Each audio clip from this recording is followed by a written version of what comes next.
नमस्कार। आज इस विश्लेषण में हम दुनिया को एक बिल्कुल अलग नजरिए से देखने वाले हैं। एक एथिकल लेंस यानी नैतिकता के नजरिए से। सोचिए, हमारी बुनियादी जरूरतों से लेकर आज की आधुनिक तकनीक तक सब कुछ इसी नैतिकता से तो आकार लेता है। ये सिर्फ कोई किताबी दर्शन या फिलॉसफी नहीं है, बल्कि हमारे शासन और समाज को चलाने का एक बेहद प्रैक्टिकल टूल है। चलिए शुरू करते हैं। तो आज के इस विश्लेषण में हम इन 5 मुख्य विषयों पर चर्चा करेंगे। सबसे पहले पॉलिटिकल एथिक्स यानी राजनीतिक नैतिकता के मूलभूत सिद्धांत। फिर आगे बढ़ेंगे स्वतंत्रता और भोजन पर। उसके बाद भ्रष्टाचार की असली संरचना को समझेंगे। चौथे पॉइंट में सोशल मीडिया और फ्री स्पीच का विश्लेषण होगा। और अंत में सबसे दिलचस्प एआई, तकनीक और मानव स्वतंत्रता के बीच के रिश्ते को जांचेंगे। तो चलिए सीधे पहले भाग पर आते हैं, राजनीतिक नैतिकता के बुनियादी सिद्धांत। शासन या गवर्नेंस में आखिर कौन सा कदम सही है और कौन सा गलत, इसका फैसला होता कैसे है? देखिए, किसी भी शासन में अच्छी नैतिकता की शुरुआत 2 बुनियादी तथ्यों से होती है। पहला है तर्कसंगतता यानी रैशनैलिटी, और दूसरा है वस्तुनिष्ठता यानी ऑब्जेक्टिविटी। तर्कसंगतता का सीधा सा मतलब है भावनाओं में बहकर फैसले ना लेना, बल्कि पूरे लॉजिक और तर्क का इस्तेमाल करना। और वस्तुनिष्ठता, इसका अर्थ है अपने व्यक्तिगत पूर्वाग्रहों यानी बायसेस और बैकग्राउंड को दरकिनार करके एकदम निष्पक्ष फैसले करना। जब किसी व्यवस्था में ये दोनों मिलते हैं ना, तभी सच में एक न्यायपूर्ण शासन बनता है। अब किसी भी पॉलिटिकल एक्शन को आंकने के 3 बहुत ही शक्तिशाली नैतिक दृष्टिकोण या फ्रेम्स होते हैं। पहला है परिणामवाद। यहाँ किसी कार्य की नैतिकता उसके परिणाम से तय होती है, यानी अगर नतीजा ज्यादा लोगों के लिए अच्छा है तो काम सही है। दूसरा है कर्तव्यवाद। इस श्रेणी में परिणाम नहीं बल्कि नियम और कर्तव्य का पालन सबसे ऊपर होता है, चाहे नतीजा कुछ भी निकले। और तीसरा है सद्गुण नैतिकता, जो सीधे तौर पर फैसला लेने वाले के चरित्र पर ध्यान देता है, जैसे उसकी ईमानदारी और साहस। राजनीति को समझने के लिए इन तीनों लेंसेज को ध्यान में रखना बहुत जरूरी है। आगे बढ़ते हैं दूसरे भाग की तरफ, स्वतंत्रता, भोजन और गरीबी।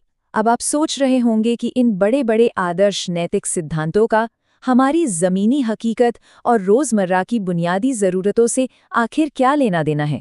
आइए देखते हैं। इस कनेक्शन को समझने के लिए अर्थशास्त्री अमर्त्य सेन का क्षमता दृष्टिकोण या कैपेबिलिटी अप्रोच एक सच्चा गेम चेंजर साबित होता है। उनका मानना है कि विकास का मतलब सिर्फ संसाधन जुटाना नहीं है, बल्कि लोगों की क्षमताओं और उनकी स्वतंत्रता को बढ़ाना है। जरा सोचिए, अगर किसी देश के गोडाउन अनाज से भरे पड़े हैं, लेकिन वहां एक आम नागरिक के पास उसे खरीदने की आर्थिक शक्ति या सामाजिक अधिकार ही नहीं है, तो उस अनाज का क्या फायदा? भोजन का सिर्फ वहां मौजूद होना काफी नहीं है। एक नैतिक शासन का फर्ज है कि उस तक लोगों की पहुंच को बिल्कुल तय करे। और ठीक यहीं पर खाद्य सुरक्षा यानी फूड सिक्योरिटी के 4 मुख्य आयाम पिक्चर में आते हैं। अवेलेबिलिटी, एक्सेस, यूटिलाइजेशन और स्टेबिलिटी। सिर्फ भोजन की उपलब्धता होना काफी नहीं, उस तक लोगों की आसान पहुंच होनी चाहिए।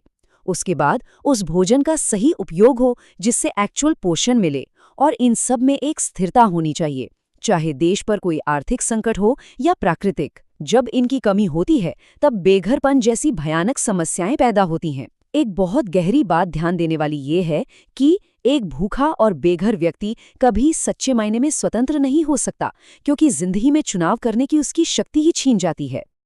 अब अगर गरीबी की बात करें तो इसके मुख्य रूप से 2 आयाम सामने आते हैं। पहली है निरपेक्ष गरीबी यानी एब्सोल्यूट पॉवर्टी। ये वो स्थिति है जहां एक इंसान रोटी, कपड़ा और मकान जैसी बिल्कुल बुनियादी जरूरतों के लिए रोजाना संघर्ष करता है। और दूसरी है सापेक्ष गरीबी यानी रिलेटिव पॉवर्टी, जो समाज में आर्थिक असमानता को दर्शाती है। यहाँ संसाधन तो होते हैं, पर बाकी समाज की तुलना में बहुत कम। दोनों ही स्थितियां मानव गरिमा को सीधी ठेस पहुंचाती हैं। इसलिए इन्हें सुलझाना किसी भी नैतिक शासन की सबसे पहली जिम्मेदारी होती है। और जानते हैं, इस नैतिक जिम्मेदारी को आज पूरे विश्व स्तर पर स्वीकारा गया है। संयुक्त राष्ट्र ने ऐसे 17 सतत विकास लक्ष्य निर्धारित किए हैं जिन्हें हम सस्टेनेबल डेवलपमेंट गोल्स कहते हैं।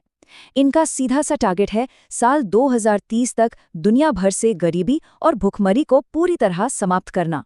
ये एक वैश्विक प्रयास है ताकि नैतिकता सिर्फ किताबों के पन्नों तक सीमित न रहे, बल्कि सच में जमीन पर उतरकर लोगों की जिंदगी बदले। लेकिन जरा रुकिए, तब क्या होता है जब इन्हीं बुनियादी मानव जरूरतों की रक्षा करने वाली संस्थाएं खुद नैतिकता का रास्ता छोड़ देती हैं? यही हमारा तीसरा भाग है, भ्रष्टाचार की संरचना। भ्रष्टाचार को ना अक्सर हम सिर्फ पैसों की हेराफेरी समझ लेते हैं, पर यह सिर्फ एक आर्थिक अपराध नहीं है। ये सत्ता, अधिकार और जनता के विश्वास का निजी लाभ के लिए किया गया एक बहुत बड़ा दुरुपयोग है। शुरू में हमने रैशनैलिटी और ऑब्जेक्टिविटी की बात की थी ना। जब शासन में ये दोनों चीजें पूरी तरह से फेल हो जाती हैं, तब भ्रष्टाचार जन्म लेता है। ये सिर्फ और सिर्फ किसी कानून का टूटना नहीं है, ये नैतिक मापदंडों का एकदम खुला उल्लंघन है। अगर हम उसी एथिकल लेंस से देखें तो भ्रष्टाचार के कई रूप होते हैं। ये सरकारी दफ्तर में ली गई रिश्वत हो सकती है, या फिर किसी बड़ी कंपनी द्वारा की गई कॉर्पोरेट टैक्स की चोरी। पर जानते हैं इसका सबसे जटिल रूप क्या है? नीति आधारित भ्रष्टाचार, जहां कानून ही कुछ इस तरह से तोड़ मरोड़ कर बनाए जाते हैं जो सिर्फ खास और अमीर वर्ग को फायदा पहुंचाएं। और हाँ, रोजमर्रा की जिंदगी में जल्दबाजी के लिए ट्रैफिक नियम तोड़ना भी ना उसी भ्रष्टाचार की सिलसिलेवार कड़ी का एक छोटा सा पर अहम हिस्सा है। आगे बढ़ते हैं चौथे भाग पर, सोशल मीडिया और अभिव्यक्ति। आज का डिजिटल संचार का दौर इन स्थापित नैतिक सिद्धांतों का किस तरह से इम्तिहान ले रहा है, चलिए समझते हैं। सोशल मीडिया एक दो-धारी तलवार की तरह है। एक तरफ इसके बहुत ही सकारात्मक प्रभाव हैं, इसने हमें आम लोगों को आवाज देकर सच में अभिव्यक्ति का लोकतंत्रीकरण किया है। खबरें आग की तरह तेजी से फैलती हैं और किसी अच्छे सामाजिक आंदोलन को खड़ा करना अब बहुत आसान हो गया है। लेकिन वहीं दूसरी तरफ इसका एक डार्क साइड भी है। फेक न्यूज़, आपस का ध्रुवीकरण और ऑनलाइन हैरासमेंट सीधे तौर पर सामाजिक शांति और लोकतंत्र के लिए एक बहुत बड़ा खतरा पैदा कर रहे हैं। और यहीं से एक बेहद ज़रूरी सवाल निकलकर आता है, क्या सोशल मीडिया सच में हमारी स्वतंत्र अभिव्यक्ति को मजबूत कर रहा है, या हम एक भ्रम में जी रहे हैं? इस कॉन्सेप्ट को देखिए, एल्गोरिथमिक फ्रीडम का भ्रम। एल्गोरिदम्स आजकल हमें वही दिखाते हैं जो हम देखना चाहते हैं। नतीजा, हम सब अपने अपने एको चेम्बर्स में बुरी तरह फंस जाते हैं। हमें लगता है कि हमारे विचार बिल्कुल स्वतंत्र हैं, जबकि असल में पर्दे के पीछे से हमारी आपस की चर्चा को बहुत ही खामोशी से कंट्रोल किया जा रहा होता है। अब आते हैं इस चर्चा के अंतिम और शायद सबसे दिलचस्प भाग पर, एआई, तकनीक और मानव स्वतंत्रता। ये आर्टिफिशियल इंटेलिजेंस और इतना सारा डिजिटल डेटा आखिर हमारी स्वयं निर्णय लेने की क्षमता यानी ऑटोनॉमी को कैसे प्रभावित कर रहे हैं?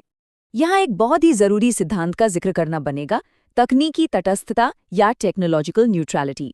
इस सिद्धांत के मुताबिक तकनीक अपने आप में पूरी तरह तटस्थ यानी निष्पक्ष होती है, बिल्कुल एक चाकू की तरह, जिससे आप चाहे तो सब्जी काट लें या चाहे तो किसी को नुकसान पहुंचाएं। पर रुकिए, आइए अपना एथिकल लेंस यहाँ भी लगाते हैं। क्या एआई जैसी एडवांस्ड तकनीक सच में निष्पक्ष है, या क्या वो उन बड़ी टेक कंपनीज के पूर्वाग्रहों और उनके मुनाफाखोरी के लक्ष्यों को अपने अंदर समाये हुए है? सोचने वाली बात है, राइट? स्रोत मटेरियल में एक बेहद रोचक और थोड़ा डरावना कॉन्सेप्ट दिया गया है, एल्गोरिदम्स को एक डिजिटल काला जादू की तरह देखना। सुनने में अजीब लग रहा होगा, पर आज बिग डेटा और एआई इस हद तक सक्षम हो चुके हैं कि वे हमारे विचारों, हमारी चाहतों और हमारी पसंद को पूरी तरह मैनिपुलेट कर सकते हैं। और सबसे कमाल की बात यह है कि हमें इसकी भनक तक नहीं लगती। पुराने ज़माने में जिसे काला जादू कहकर बुलाया जाता था, आज वही काम डेटा और एल्गोरिदम्स बहुत ही सोफिस्टिकेशन के साथ कर रहे हैं, जो धीरे धीरे हमारी आज़ादी को निगल रहा है। तो बस इसी रोचक और सोचने पर मजबूर कर देने वाले तथ्य के साथ हम इस विश्लेषण के अंत पर आते हैं। जाते जाते एक आखिरी बड़ा सवाल छोड़कर जाना चाहूँगा, क्या तकनीक सच में सिर्फ एक टूल है जिसे हम कंट्रोल कर रहे हैं, या अब इसने हमें ही खामोशी से कंट्रोल करना शुरू कर दिया है? आने वाले डिजिटल भविष्य का आकलन हमें इन्हीं नैतिक मापदंडों से ही करना होगा। उम्मीद है ये चर्चा आपको पसंद आई होगी। इस विश्लेषण में साथ जुड़ने के लिए बहुत बहुत धन्यवाद।